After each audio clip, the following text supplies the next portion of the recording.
มาเฮ็ดขวดสะเพราหมูเด้อพี่น้องเด้อมาเด้อมาเด้อขวดสะเพรานี่ใส่มะเขือหลายๆพี่น้องเบิ่งเด้อนี่มะเขือผักบัวโอ้โหสมัดแล้วก็เทียมใส่ลงไป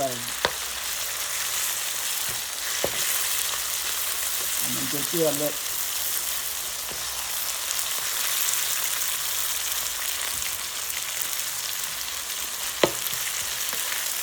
โอ้หอมกุ้งขับกะลาหนึ่งพี่น้อง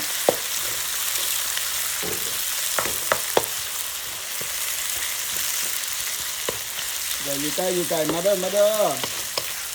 หอมบอพี่น้องเอ้ยหอมกินมะเขืออันนี้มะเขือเด้อ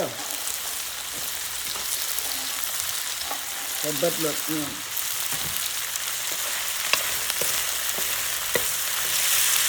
ขั่วก็ต้องขั่วเอาใส่ขั่วอยู่ในเฮือนบ่ได้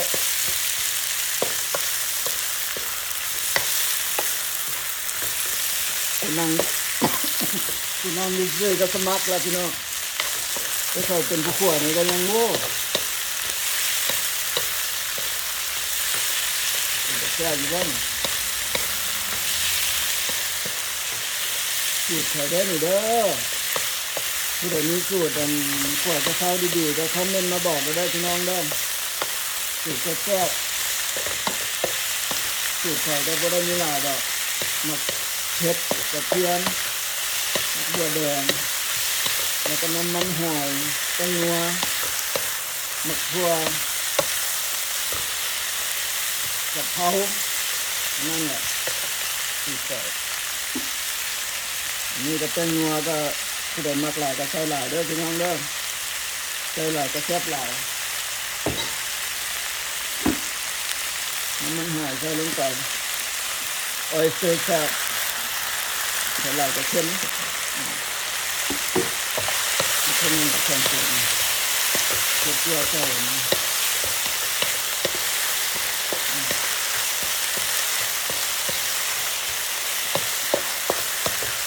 เสียงน้ำ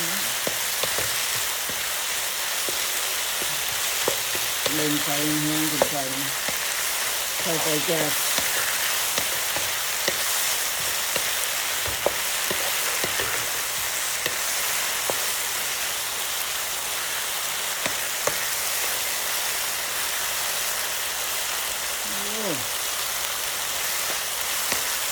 แก๊ส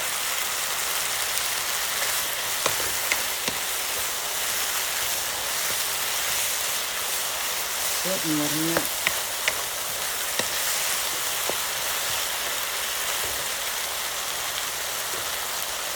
เรือผักกะเพราเด้อนี่เด้อคุณบักกะลายนี่จะเก็บจากส่วนใช้หลายๆรสมีหลายเป็นรสนี่แหละลูกไก่นี่มักลูกไก่ได้เสียจากกันนี่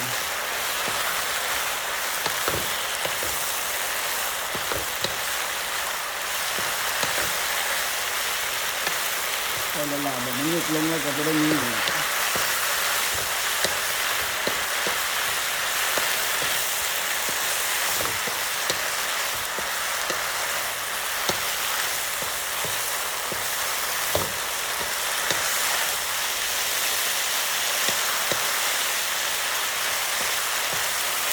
สอดปากนะ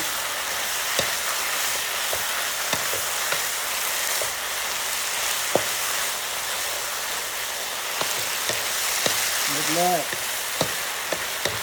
นะมันจะเหมือนกันทุกคนเรียบร้อยโอเค